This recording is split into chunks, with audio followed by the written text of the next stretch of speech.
acceptable in your sight, our God, our strength, and our Redeemer. Amen. Please have a seat.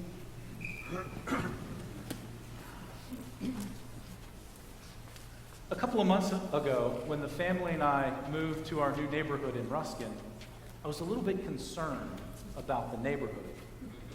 And one of the reasons for my concern was because it didn't seem like there were any children that lived there. With having 6 kids and moving from the seminary campus where there were kids all over the place, I was worried that our kids wouldn't have anybody to play with in the neighborhood. Well, over about the past month, I've discovered that our new neighborhood is tricky. There's sneaky kids in the neighborhood. There's kids all over the place. And one of the favorite games that the kids play in the neighborhood right now is hide and seek. Now, the way the hide and seek games go in the neighborhood, I'm sure you know how to play the game. But you cover your eyes, somebody counts to 50, and everybody scatters and goes and hides. Now, in the neighborhood, there's some favorite hiding spots. Behind the trash cans on the side of our house is one of them. Behind the cable box in the neighbor's yard, that's another one. And there's a house a couple of houses down that has a car that's always parked in the driveway, and the kids love to hide behind that. Now, invariably, though, what happens is the kid that's looking can't find 1 or 2 kids. And they spend a while roaming around the neighborhood, and all the other kids are saying, I know where they are, I know where they are. And the kid finally gives up. And it usually goes something like, okay, I can't find you, come on out. Well, our gospel lesson this morning is kind of like that. It's hide and seek, but it's the divine edition. What Jesus is doing here is he's teaching the disciples. He's teaching the tax collectors and the sinners and the religious leaders. In the lesson today, he's teaching us, the disciples, the outcasts, the sinners, and the religious leaders about God's nature. Now, like the neighborhood kids, the woman in our second parable this morning searches relentlessly for that thing which she's lost. But unlike the neighborhood kids, she doesn't tire of looking. She looks with intensity. As a matter of fact, Jesus says she lights a lamp, sweeps the house, and searches carefully until she finds it. There's an intensity to this search. Now, in first century Palestine, using a woman as a metaphor for God would have been scandalous. And even today, some people would cringe at the idea of using a woman as God as a metaphor. But either way,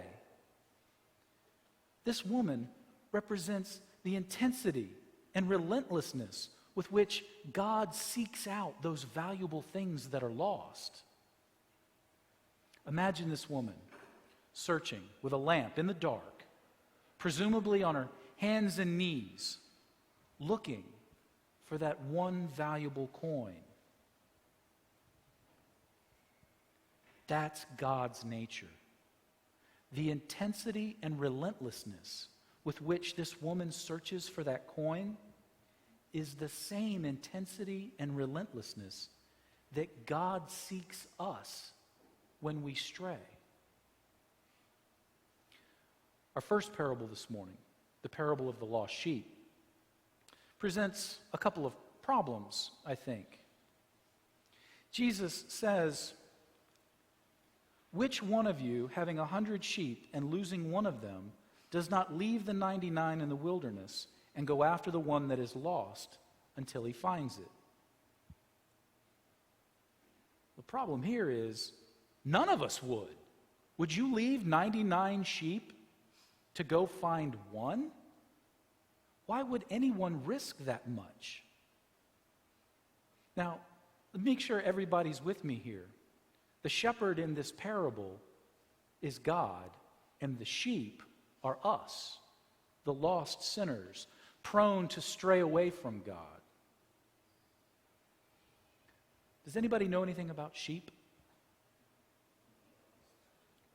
They're not the brightest species in the animal kingdom. And I suspect that if you left 99 sheep in a field somewhere, by the time you got back, and I don't care how long you were gone, by the time you got back, there would be no sheep left. But that says more about the nature of the sheep.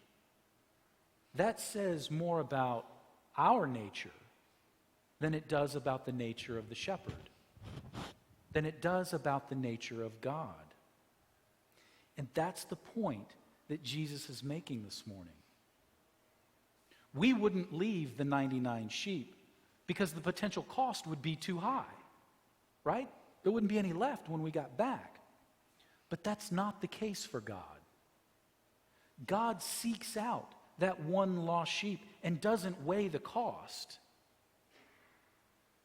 But why? Because there is no cost for God. All 100 sheep belong to Him, and He knows where they are, no matter where they go. There's another point about this parable that I think is worth mentioning.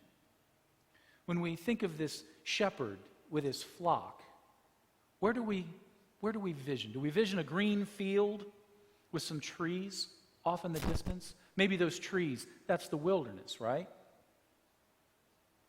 That's not what Jesus is describing. Jesus is describing the Judean wilderness. The Judean wilderness is desolate. It's eerily quiet. It's a forbidding place.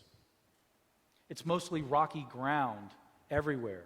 And there's deep trenches and crevasses. The locals call these deep trenches wadis. Now, the dangerous thing about these wadis is they're prone to flash floods without any warning at all. They fill up with water and rush through, and anything is in that wadi, it gets flushed out. It disappears. It's an incredibly dangerous place, especially for one lost sheep. Now, the interesting thing about the wilderness in the biblical narrative is that throughout the canon of Scripture, the wilderness is where people go to meet God. The Israelites spent 40 years in the wilderness meeting God repeatedly. Joseph, Moses, Paul, even Jesus himself meets God in the wilderness. Now, if we place ourselves in this parable, in the role of that one lost sheep, where might we find ourselves? Might we find ourselves in the wilderness of a sinful, broken world? The wilderness of fear or anxiety, addiction. Maybe it's the wilderness of anger. Feeling disconnected from the shepherd, feeling disconnected from God. This wilderness of brokenness and fear and anger, that's the world we live in. The Greek word that Luke uses in this passage for sin is harmatia. Now, harmatia, literally translated, means something more like falling short or missing the mark. It's easy to miss the mark in life, isn't it? It's easy to fall short and find ourselves lost. But God comes after us. He comes after us with the relentlessness of that woman searching for that silver coin.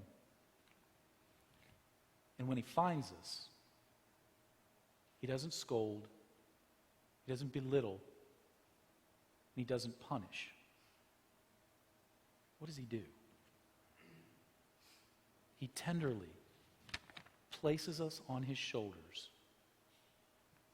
and he rejoices. Not only him, but the entire host of heaven rejoice with him. You might be thinking, so what?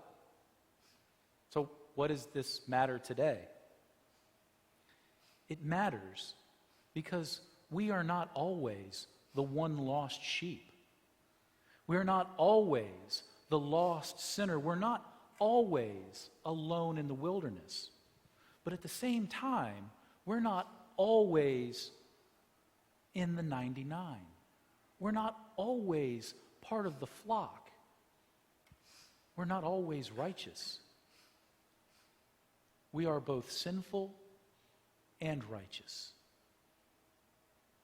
And when we do sin, when we fall short and miss the mark, we might think, how can God love me after what I've just done? How could God love me after what I've just said? But that's the good news. The good news is God seeks us out anyway. God comes after us no matter, how far we go. He seeks us out no matter what the cost. No matter how dangerous it is to come and get us, he comes for us anyway. And that is the good news.